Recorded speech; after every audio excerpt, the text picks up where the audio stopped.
Hello everyone. Hello. So this is what you guys don't see, with the behind the scenes stuff. This is us. Perfect.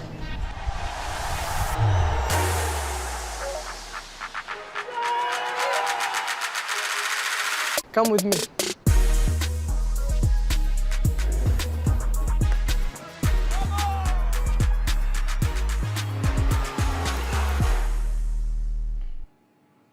Welcome to All Eyes on Us, our weekly show here on Al-Nassr TV, previewing the biggest games with the biggest names. Joining us today, I'm delighted to be joined by the former Chelsea and Champions League winning Barcelona forward Ida Johnson, another Champions League winner in Mikel Silvestre, and football journalist Julien Laurens. All right, here's a little taste of the kind of things we'll have in store for you this season. You are watching Nasser TV, exclusive on DAZN.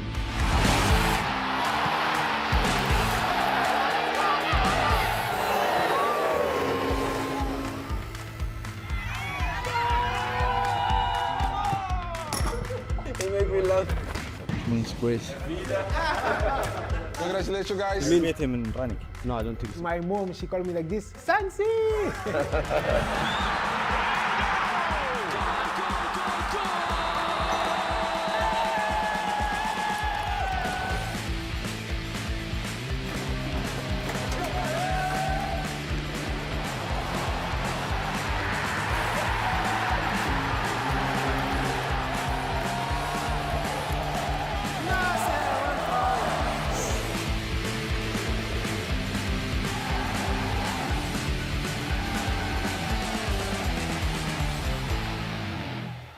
Yeah, we have so much to look forward to here on Nasser TV. And if you scan the QR code, that will take you through to all our exclusive interviews and behind-the-scenes access. Alternatively, just head over to thezone.com/Nasser TV. All right, gentlemen, the big one's upon us, right? This is the one that everyone's been waiting for, Al-Nassr versus Al-Hilal.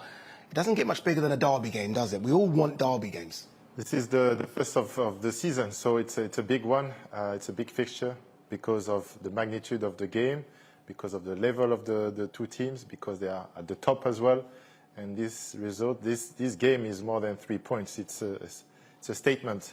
It's a statement of intent. It shows the actual form. But like Lawrence, like me, he played in the Milan derby, you know, and it can go either way. So you've got to be prepared for both results. Not the draw we want to win, but... Yeah, this is where emotions need to be kept in check as well, right? I mean, you've played in derbies where players have been sent off. And that's where the manager and your captain obviously play their biggest roles in getting everyone on the right energy levels, using adrenaline as positive energy, not as nerves, finding a balance, be up for it. And even in derby sometimes, it doesn't matter where the opposition is in the table, whether you're above or below. That gets forgotten on a day like this. They're the two best teams, and they're going to battle it out for 90-plus minutes, and arguably, you know, with the best players, individual players in both teams in this league.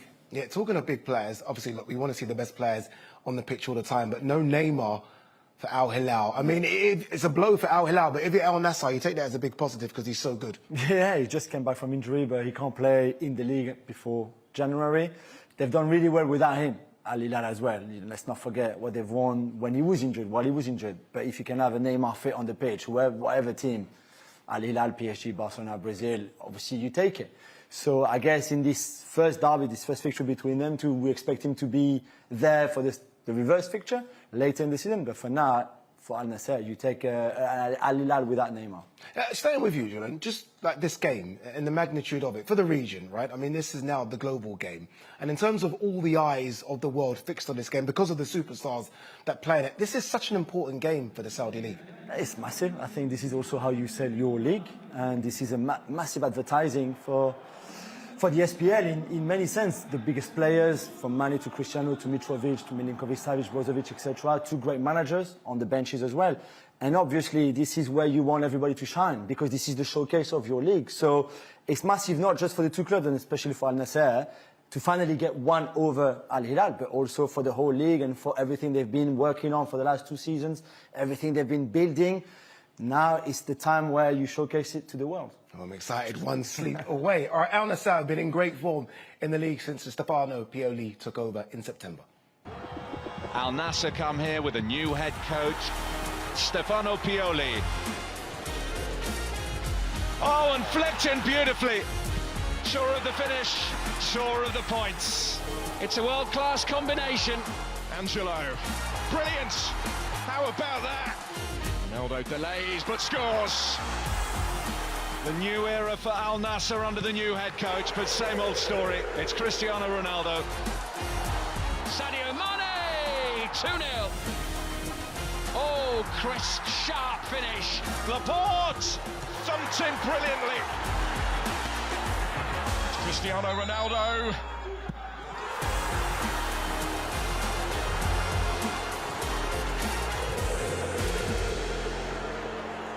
A new manager comes in, Ida, and a new manager wants to kind of hit the ground running straight away. And you look at the stats there, and that's what Pioli's done, right? I mean, 8 games in the league, 7 wins, 1 draw. They're scoring loads of goals. They're not really conceding that many either. It's almost a perfect start for him. Yeah, I think there's statistics that any manager in any league in the world would be proud of. 8 games under his belt and 7 victories. Fantastic. I think especially going into a game like this, you want to come into a game on a positive note. He seems to have brought a balance, a little bit more balance defensively with the team, and obviously with the players going forward with their individual qualities. You know, with Sadio Mane and Ronaldo, who can make a difference against any opposition just by their individual abilities. And when you look at his career as well, Mikel, I mean, he's here for these type of games, right? I mean, he's here to win these ones. You look at what he's done so far in his career, and obviously, look, the big standout there is the Scudetto, winning that with AC Milan. And I think, you need to understand the backstory. This is a Milan team that hadn't won the league for nearly 12 seasons. He comes here, and it's a massive job. He gets the job done, and that's why he's one of the biggest managers in the world. That's why he was so sought after. The big thing that we've noticed with Pioli in charge at AC Milan is that he wasn't managing a top squad, so yeah. I wouldn't go as far as they overachieved, but he's done really well to bring the players to the best of their abilities, and they've managed to win in a league that there was a lot of teams in the contention for the title. So he's done a very good job. I was surprised that he left so early after winning. We're happy. Yeah, of course we're happy. And straight away going into Nassr's job and doing that, it's credit to his capabilities into adaptation, because you have to learn quickly about the players, about the league. But straight away, the results are very positive. One thing we know, Julian, in terms of what Italian managers do, is make you very hard to beat. The setup's always going to be fantastic. It might be rigid, but it's going to be solid. What do you think the big changes have been so far? I mean, the tactical formation to start with, he went from the 4-3-3 that was always a little bit, and a bit wonky, let's say, under Luis Castro, who's a good coach. This is not a problem, but this is a world-class manager that we're talking about. The 4-2-3-1, I think, helps a lot Brozovic in the double pivot. He helps a lot Otavio as well. I think the Mane-Cristiano relationship has got better too. They play a lot more on the left-hand side. They've certainly, I think, better defensively against transition. So before they used to lose the ball and they were exposed defensively, Laporte, Simakan especially.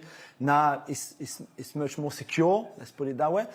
And I think also, to go back to what the boys were saying, Pioli knows how to deal with the dressing room. Egos, he can do. He had Zlatan Ibrahimovic when they won a title, maybe the biggest egos of all. He can do with young players, an Angelo, for example, a Wesley, for example.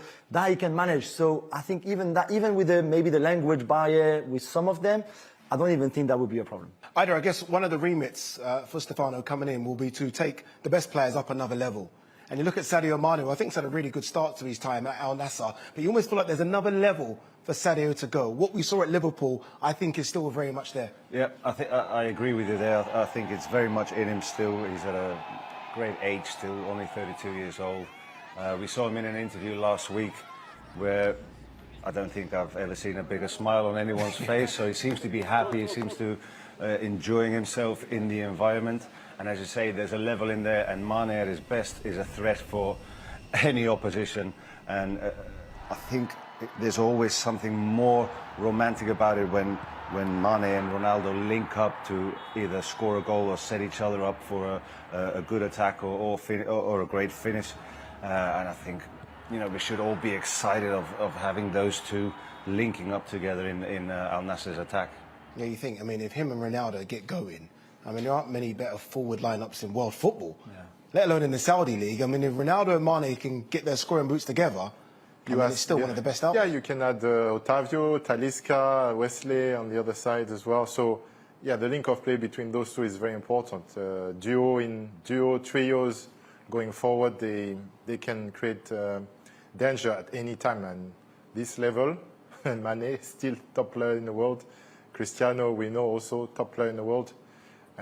So I think they're going to be a threat, and hopefully they can link up even more than they used to. Takes time, for the chemistry, for players to get used to one another, their strengths, the way they want to receive the ball, the false movement to come back to the ball. But I think it's showing great momentum. Yeah, one thing that has to get on sync straight away, I guess, is the manager and the captain, Ronaldo, and that seems to be straight away. You see, it's all smiles, handshakes, everything seems to be fine. Yeah, of course, and he faced him when Pioli was at Milan and Cristiano was at Juventus, for example. I think they know each other well, even if they never really worked before, like they do now. We see on that footage, and Pioli is too smart. He knows exactly that him and Cristiano have to have a strong relationship to make this team work. And it's completely normal. I think Brozovic is a similar player.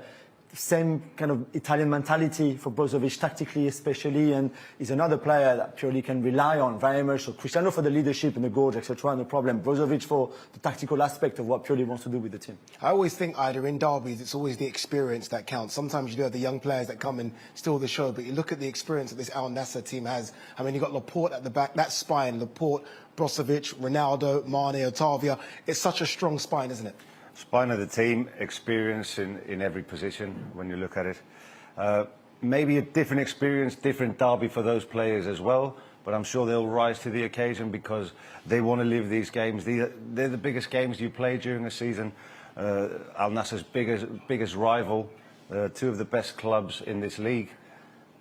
It sets us up for a fantastic game, and for us neutral or slightly Al-Nassr siding on Al-Nassr's side because we're here. But for me, watching a game like this, if you would have asked me 3-4 years ago, watching a derby in Saudi Arabia, I said, well, where am I going to watch it? Now I know where. You certainly do. All right, Cristiano Ronaldo, of course, has a habit of stealing all the headlines, but since Stefano Pioli's arrival, Otavio has really come to the fore as well. Let's find out more about the Brazilian-born Portuguese international. Now, yes, please.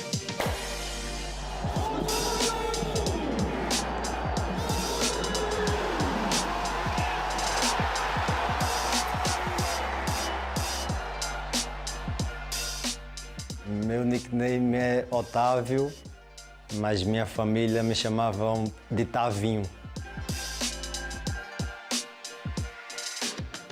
Quando eu cheguei no Porto, fiquei sempre com a 25 e gostei da 25 e pretendo usar sempre a 25 por onde eu passar e espero que seja muito tempo aqui. Tenho tatuado também o 25. Tenho casa no Brasil, mas também tenho casa em Portugal, no Porto. Comida favorita é churrasco. Na Arábia, eu como tâmara, mas não sou muito fã. Eu gostava muito do estilo de jogo do Ronaldinho, mas como atleta profissional e como exemplo, sempre foi o Cristiano Ronaldo, e eu já tenho algumas entrevistas quando eu tinha 10, 11 anos que já o admirava também, e jogando junto é normal.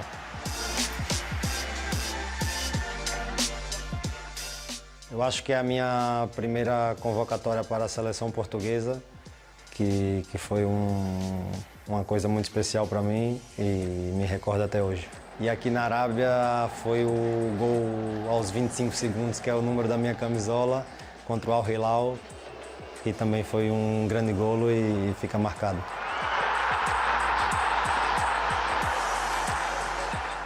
Tudo. Acho que eu sou uma pessoa animada e estou sempre feliz. É difícil me deixar triste, mas é como eu levo a vida, sempre na alegria. Meu filme favorito é Velozes e Furiosos. Eu gosto porque gosto da ação, de aventura e também sou fã dos atores que fazem os filmes. Minha filha mais da Disney, Frozen e essas coisas. Eu tenho vontade de conhecer porque já me falaram muito bem que é o Red Sea aqui na Arábia e o Alula, mas também tem outros lugares que gostaria de conhecer, que Tailândia, esses lados que são bonitos também. Só português. E um pouco entendo inglês e espanhol. Árabe, algumas coisas também já estou a aprender mais também. Tem algumas palavras que eu conheço, até porque também os números e algumas coisas assim. Inshallah, mashallah, sim. Então tu conheces as palavras malditas em árabe? Sim, esse é o problema. Mas não posso falar.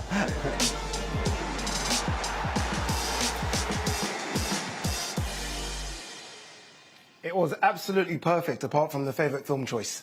Yeah, I was like, Fast and Furious, I was expecting something a bit different. I expected him to say Gladiators. Like, I all was the thinking more footballers Godfather, Gladiator, a little bit more epic film choice. But he seems to have absolutely loved his new role, hasn't he? I mean, he's got this freedom as a number 10, almost a bit like Coutinho-esque, to kind of just pick up the ball and do a bit of magic. Yeah, I mean, what's interesting as well is to go back in the summer. He could have stayed in Europe, go to big clubs in Europe. He chose Al-Nassr for the project. I think also to work with Cristiano at club level as well as the national team level.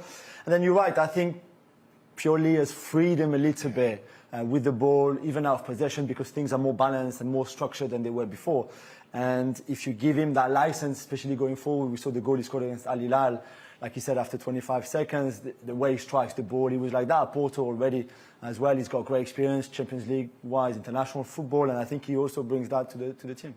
Yeah, he scored in this fixture as well before Ida, so he's obviously got the experience. He's going to want that again. And you almost feel like that relationship, as Julian pointed to there, with Ronaldo, both at club level and international level, seems to have brought him up another level. Yeah, seems to be a great link there. And another player who we see with a smile on his face, if you're looking at his interview, he tends to be happy always. They're always happy. All of them are happy, aren't they? It's about playing football, enjoying life and being happy in your environment. And it just shines off him, doesn't it? It does, off the pitch and on the pitch. And I think with this little bit more freedom to explore with his technical ability will make Al-Nassr an even more attacking threat. And you're always going to be a little bit in the shadow of a superstar like Ronaldo, but he seems to be happy with that role. And as long as he accepts it, that the main man is Cristiano and Mane to support him, but to be that third supporting player to find the balls through for his teammates can be a crucial role as well. Yeah, and we're hoping it's crucial tomorrow. All right, matches don't come much bigger than Al-Nassr against Hilal, one of the biggest derby matches in world football. And Al-Nassr will be looking to avenge the pain of the King's Cup final tomorrow night. And now it's time for the final of the King's Cup. Malcolm looking to the far post. Mitrovic, 1-0. It's a red card. He sent our screener off. That was something from absolutely nothing. It's 10 against 10 and Ronaldo, they equalise. They are level. So he's going to get sent off as well. It's going to go the full 12 rounds, this one. It's Ruben Neves. And he's missed. It is Alex Telles. Oh, and he's missed by a mile. Calm under pressure, Alexander Mitrovic. It's Ronaldo against Bono, and it is 1-1. A very confidently dispatched penalty. And Al-Nassr now have to score.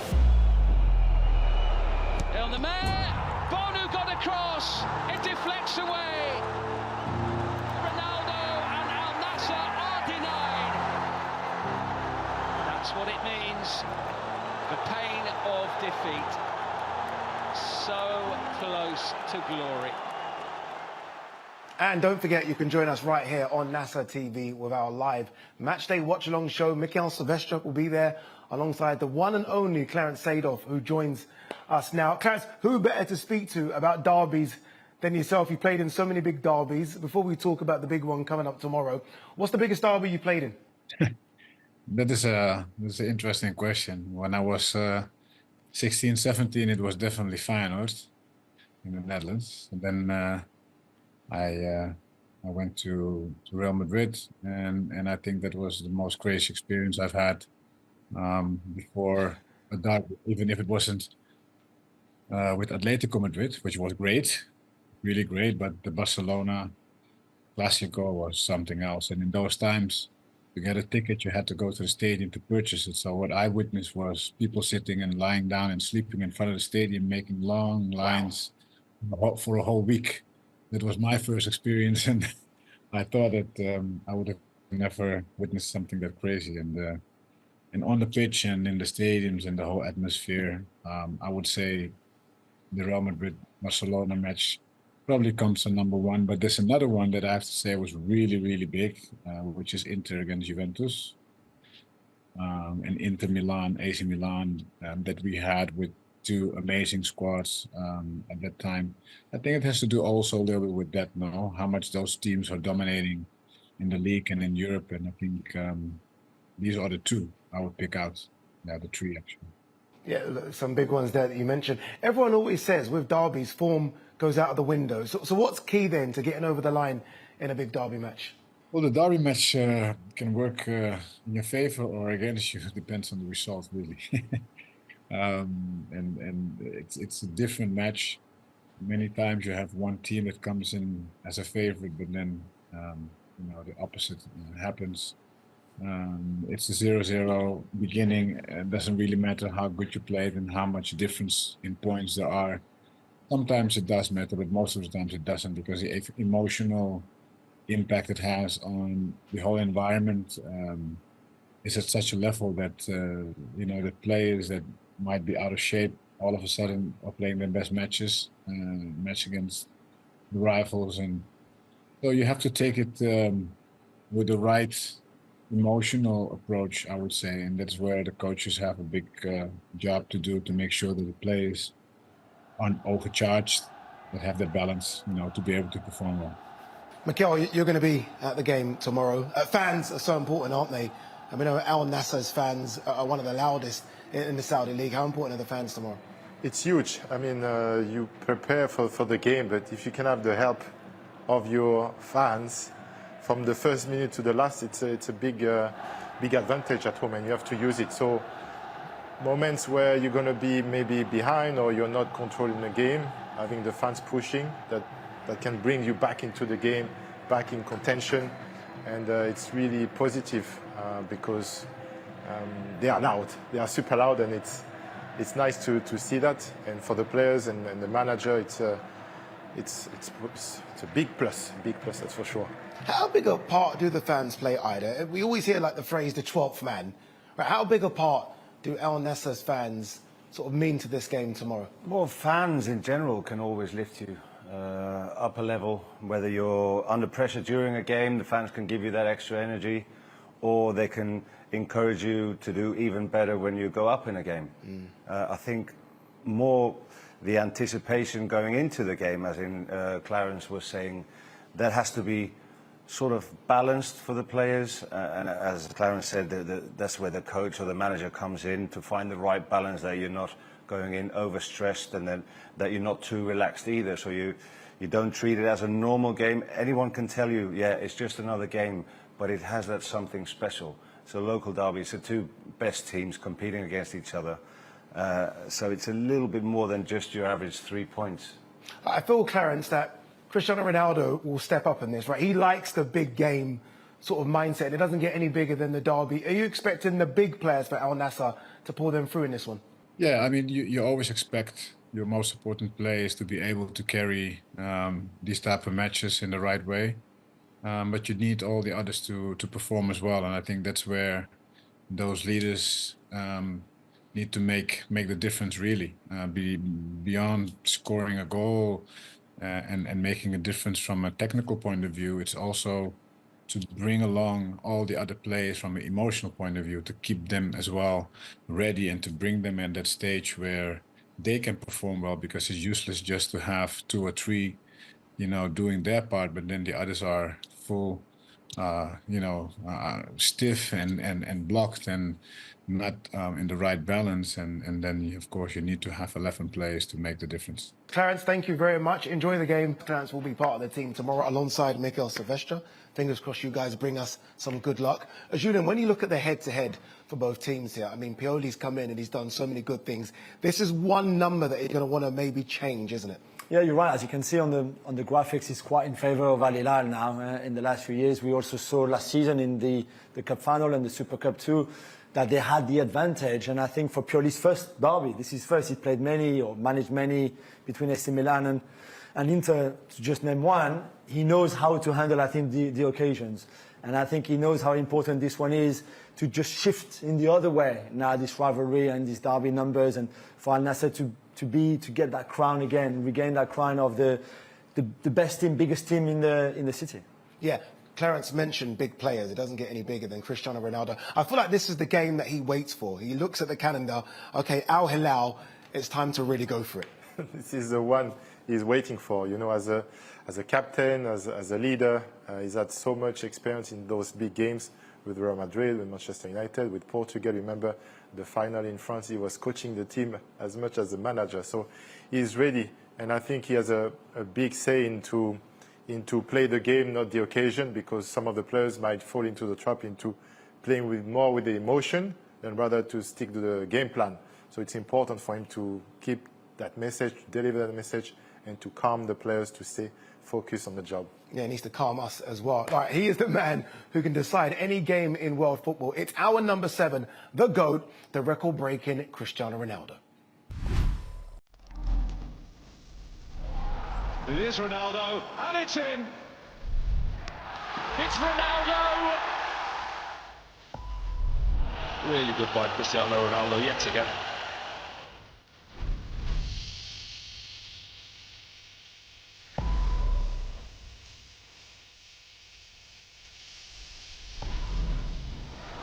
New season, same old story.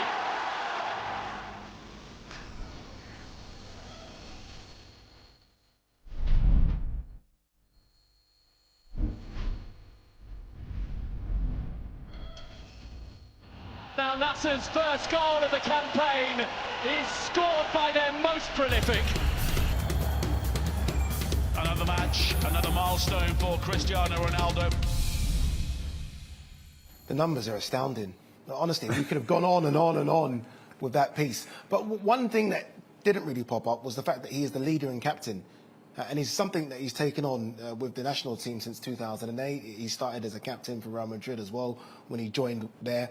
When was he this player? When did he become this leader at United?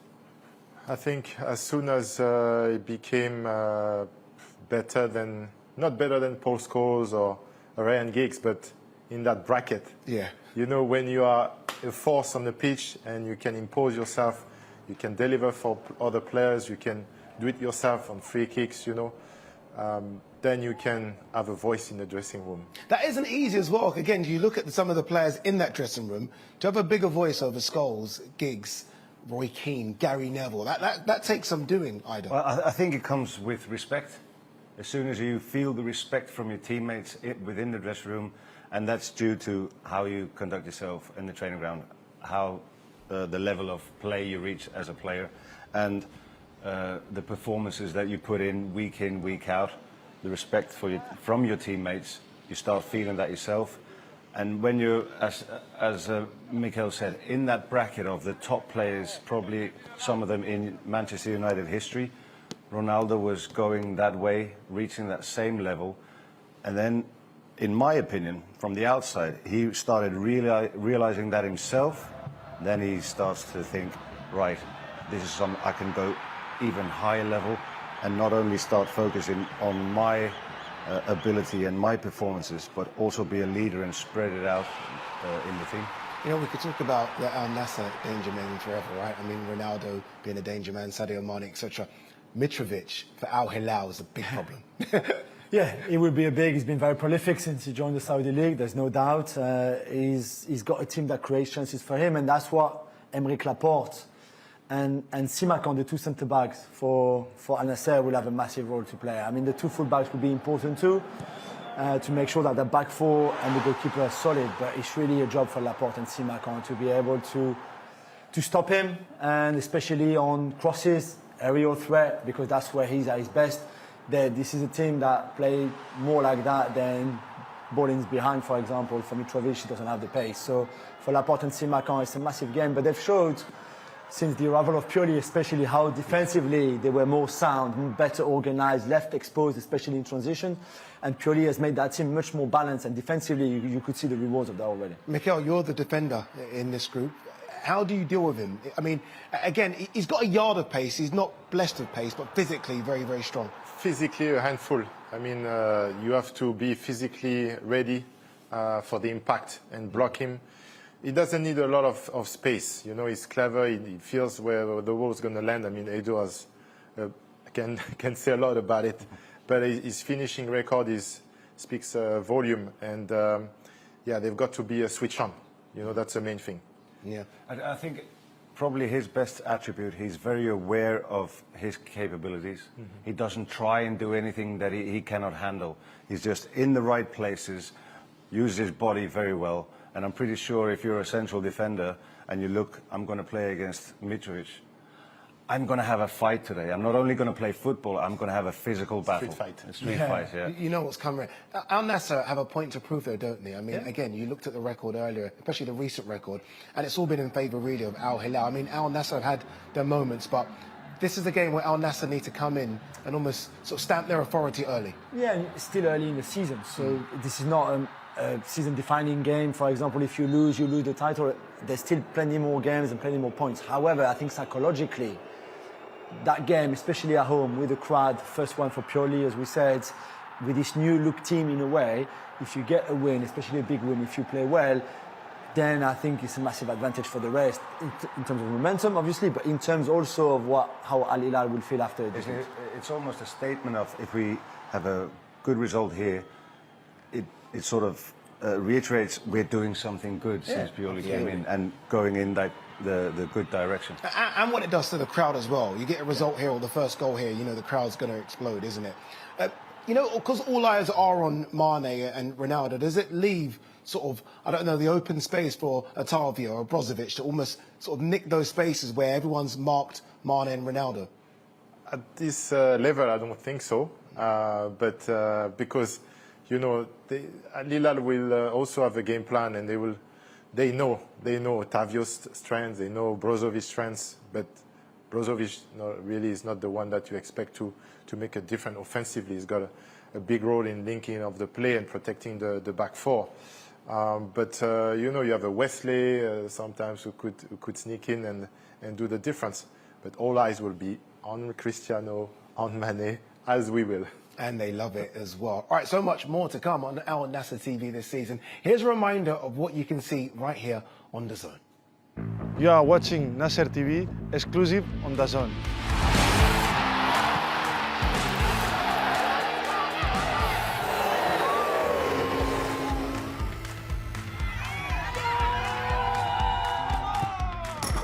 It made me laugh.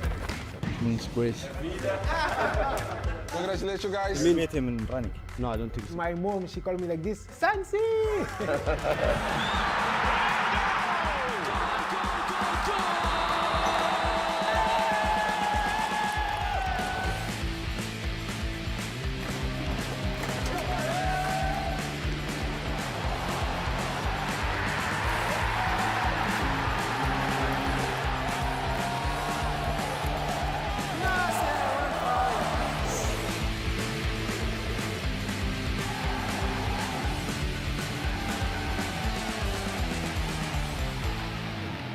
And make sure you scan the QR code that you can see on the screen right now. You really don't want to miss all the content we've got coming your way here on Al-Nassr TV. Starting with this, look what we've got coming for you in the next couple of weeks as well. Loads of good stuff coming, including the big one tomorrow, the derby. One we've been waiting for, Al-Nassr versus Al-Hilal. Match day live. Then 5th of November is inside Al-Nassr. Then 7th of November, all eyes on us as we preview and look ahead to the big one, Al Riyadh versus Al-Nassr, coming your way 8th of November. Loads of glorious content. Now, guys, we can breathe. We look forward to the game tomorrow. I just want to say thank you so much to my guest once again, Mikkel Silvestre, Ardiger Johnson, the fantastic Julian Laurens.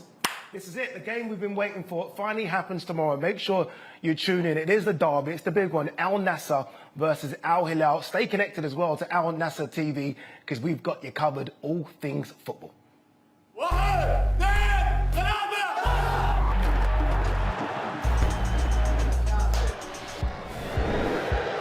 Okay, rolling. Ready, go. Welcome to the club.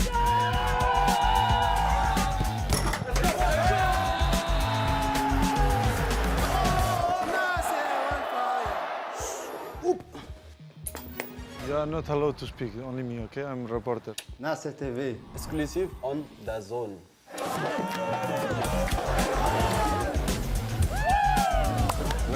You can watch it anywhere. Your club. Your story. By your players. My last picture, I take myself. This guy, he make me laugh. See us only Nassr TV. Exclusive on the zone.